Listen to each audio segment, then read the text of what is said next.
وإذا طلقتم النساء فبلغن أجلهن فلا تعضلوهن أن ينكحن أزواجهن إذا تراضوا بينهم بالمعروف ذلك يوعظ به من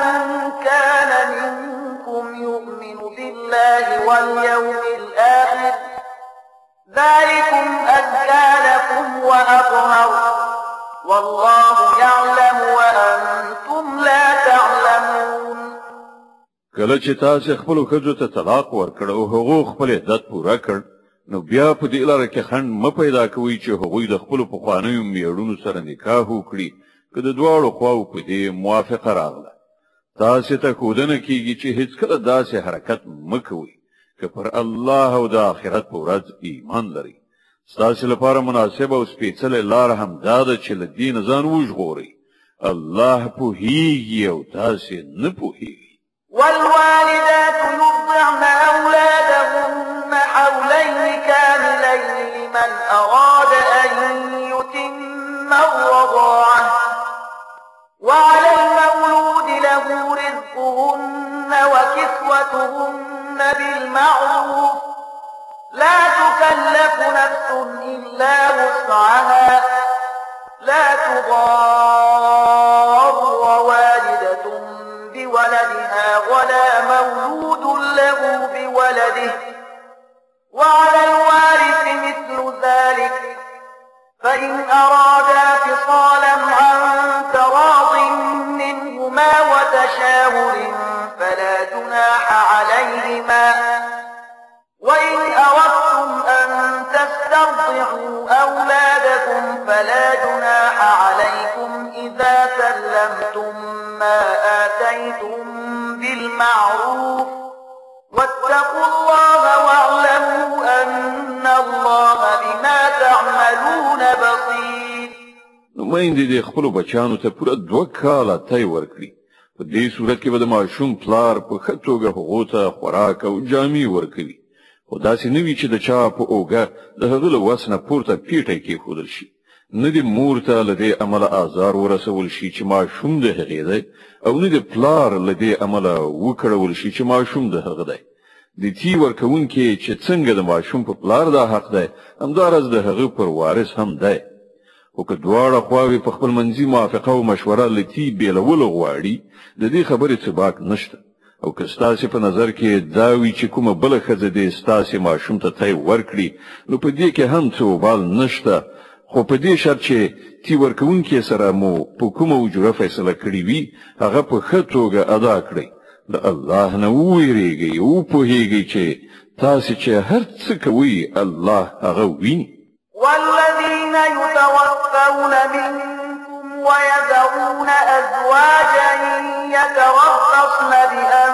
بأنفسهن 4 أشهر وعشرا فإذا بلغن أجلهن فلا جناح عليكم فيما فعلن في أنفسهن بالمعروف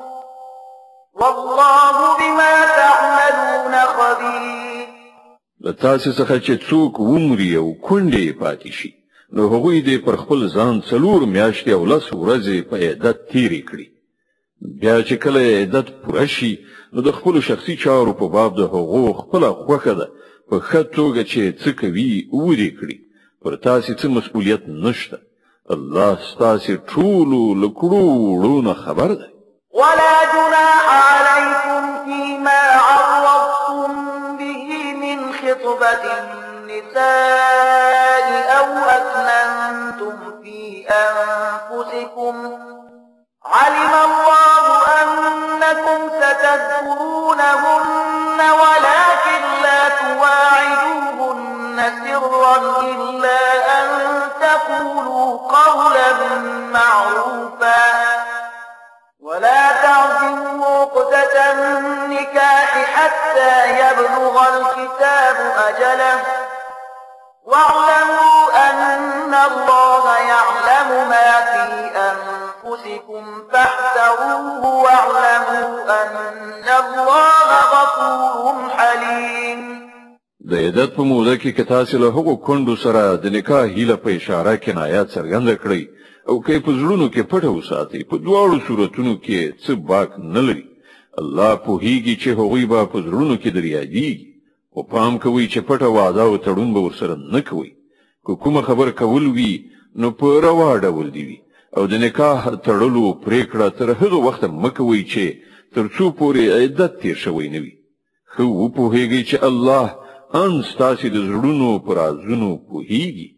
نو له هغه نه ویریږئ او په دې هم وپوهیږئ چې الله زغمونکی دی له وړو خبرو تیریږي لا جناح عليكم إن طلقتم النساء ما لم تمسوهن أو تفرضوا لهن فريضة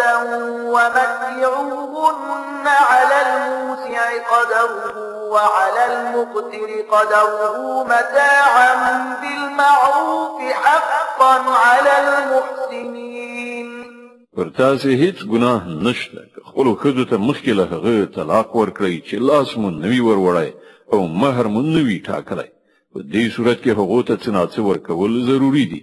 وسوال دي د خپل وسه او بیوزلی دي د خپل وسه په اندازه په ښه توګه څه ورکړي دا پر نیکانو حق دی وإن طلقتموهن من قبل أن تمسوهن وقد فرضتم لهن فريضة فنصف